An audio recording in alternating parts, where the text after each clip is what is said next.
everybody, welcome back to the channel. And I just got a simple question to ask you. Have your cameras ever gone dormant on you just prior to season? You have shooters, you have does, you have the whole nine. And as soon as season starts, it's a ghost town. Has that happened to you? Well, on this week's topic, this is what we're going to be talking about, is why those deer change on you. So just sit back, relax, and welcome to another episode of Michigan Boneheads Outdoors. Let's get it, guys. To be honest with you guys, this happened to me years and years and years in a row until I figured out kind of the number one thing, and that is deer behavior. Deer do certain things because of behavior, and also what is on the surroundings, what is surrounding them. Deer just don't stick to one area, guys. They're a migratory animal. You know, elk migrate, caribou migrate, moose migrate. Deer are in that same family. So you have to start to think outside the box, guys, on why deer do what they do. And you're going to be pretty surprised and pretty shocked once you start to think out of the box and kind of start thinking like a deer, that it's going to help you in the long run. The first thing is just like when you put your cameras out and you start getting pictures of just an abundance of deer. The reason why the deer are there is because of food, it's because of water, it's because of ample amounts of cover. And when you strip that away as the season progresses, there's no reason for that deer or that specific buck or whatever that you're after. There's no reason for them to be there no more. So again, they migrate somewhere else. And it is your job to figure out how you can find these deer depending on which type of the season you are hunting, whether it be early season, mid-season, or late season. And a lot of people that I know put their cameras out and they get a lot of intel on bucks during the early season, but then they're not going to be up there early season. They're going to be hunting mid-season, almost like pre-rut. So when they go up there, you know, the juices are flowing, you're excited to be out in the woods, and then all of a sudden you get into the stand and you don't see nothing but squirrels.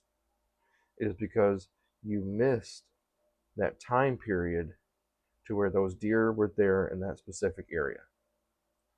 And that is one tip that I've found, that I've figured out throughout the years, is that find an area depending on when you are going to be hunting.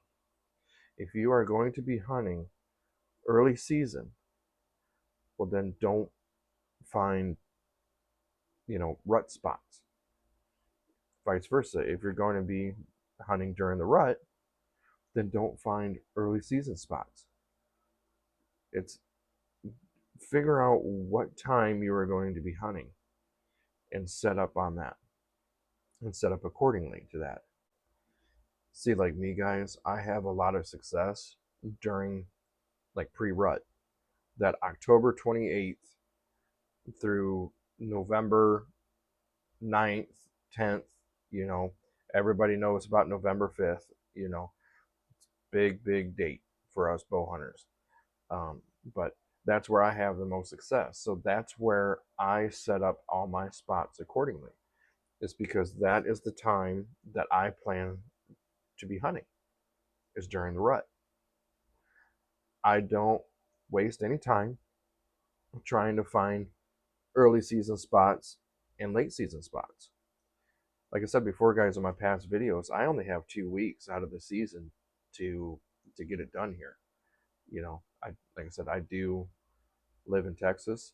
I am Michigan, born and raised in Michigan. I am a Michigan boy right here, okay? But I do live in Texas. I only have 2 weeks to get it done. So what am I going to do? I am going to go up where I know that I have the best chances to get it done. And that for me is mid-season. So all of my spots that I have all my cameras in, that I put all my stands in, that I did all the pre-scouting in, is mid-season, that mid-season time frame.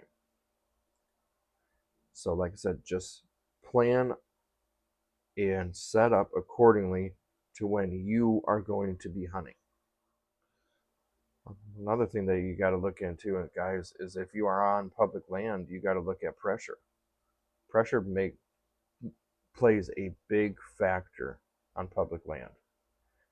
And if you have private land that is surrounded by public, you even kind of know what I'm talking about too. So the deer behavior shifts. When October 1st starts, actually, to be honest with you, even before October 1st starts, these deer are already knowing what's going on and what's ahead of them. So they're getting prepared themselves. You got to think, yeah, the season starts on October 1st, but what have you been doing prior to the season start? You're setting up spots, you're setting up stands, cutting. Hopefully, you're not cutting shooting lanes, because cutting shooting lanes is illegal on public land. But if you have private land, you're cutting shooting lanes, this, that, and the third.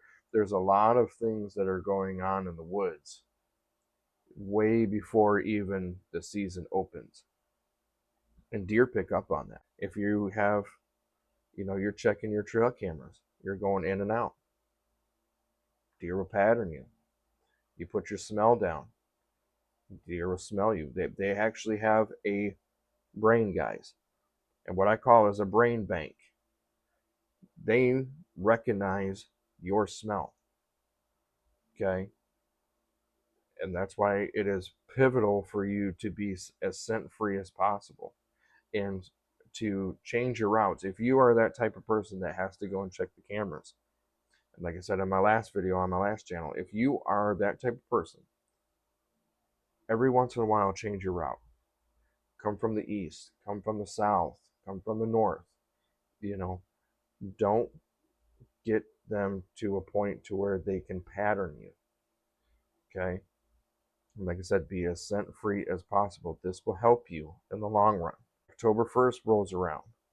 Like I said, you have all this intel on these cameras, and then all of a sudden your cameras go dormant because they know you've been in there. They know they can smell you that you've been in there. You're doing all this type of noise and rearranging and stuff prior to season. They figure that out. They will go around you. They will still go from point A to point B, but they know that you are there, so they will go around you. So remember that. Another thing that changes a deer's behavior, guys, is food. As the season progresses, food changes. Soybeans are not there no more during early season. Crops get harvested. All the type of browsing is starting to die because it's starting to get closer to winter. So everything changes, and the deer changes with it. So if you plan to hunt around like a food tree or like a food source, but there's no food, you're going to be in a rude awakening. You're going to figure out that you're not going to be seeing a lot. So like I said, hunt accordingly to the time frame and to the season that you're going to be hunting. And you're going to see a big difference in their success. You're hunting a rut spot during early season, there again, you're going to have a rude awakening, because there is no reason for those particular deer to be in that rut spot during early season. The behavior is off. There's no reason for them to be pushed into rut spots for breeding spots when testosterone hasn't been on the rise. Does are not going into estrus. So there's no reason for them to be there. And if you are hunting a rut spot during early season, I feel totally sorry for you, because you're going to have long sits, and you're just going to be twiddling your thumbs, because you're not going to see nothing. That spot is hot during that particular time frame. And if that particular time frame is not going off at that time, then you're not going to see anything. They're on food. Now, if you're going to be hunting late season, everybody knows this. It's basically back to food base. You know, the snow is starting to fall. There's really not a lot of anything to eat. So if you can find a really, really nice food source somewhere, that's going to be the key for you. Whether you have, standing corn still, or with Michigan, we can't bait, but other states, I mean, if you're able to throw some piles of bait down, I mean, that would be really, really beneficial to you. But that's the only time that I kind of revert back to kind of early season. That's where I kind of figure it out. It's food, rut, reproduction, and then back to food. So early season, mid season, late season, food, reproduction, food. And that's where I kind of figure it out throughout the years, and it has worked. I've seen it. So if you are a person that loves late season, I guarantee you, probably, tell me if I'm wrong in the comments. Tell me if I'm wrong. But during the late season, I'm pretty sure a lot of you you're basically doing food-based hunts, especially in the Northeast. Deer behavior in late season is just one thing, and that is survival. They are looking for food. They're trying to pack on as much weight as they possibly can. To keep the weight that they have on. Because, like I said, food is very, very scarce, and they know that. So they're going to be fattening up pretty heavy once after the rut's pretty much done. Because them bucks, man, they run themselves ragged. They lose probably about 30 to 40% of their body fat. The rut is very, very hard on bucks, and stress related also on does. So food is very, very important once it comes to that late season hunt. If you can find a nice food source, you can see a whole bunch of areas that are scratched up, and they're just trying to find anything that they can eat. The snow will probably tell you, and the tracks. If you're good at tracking, it'll tell you where the food's at. Last but certainly not least, guys, when it comes to late season, another big thing that's really, really important is cover. They are trying to get out of the elements. They're trying to stay warm. Like I said, their body fat is kind of down because of the rut, and they are kind of a little malnourished. So if you can find a really, really good food source that is really, really close to cover, that's key. What I like to look for is a lot of like cedar swamps, or like pine thickets. Anything to get them out of the wind and to get them out of the elements. You're pretty much going to be in the ball game there.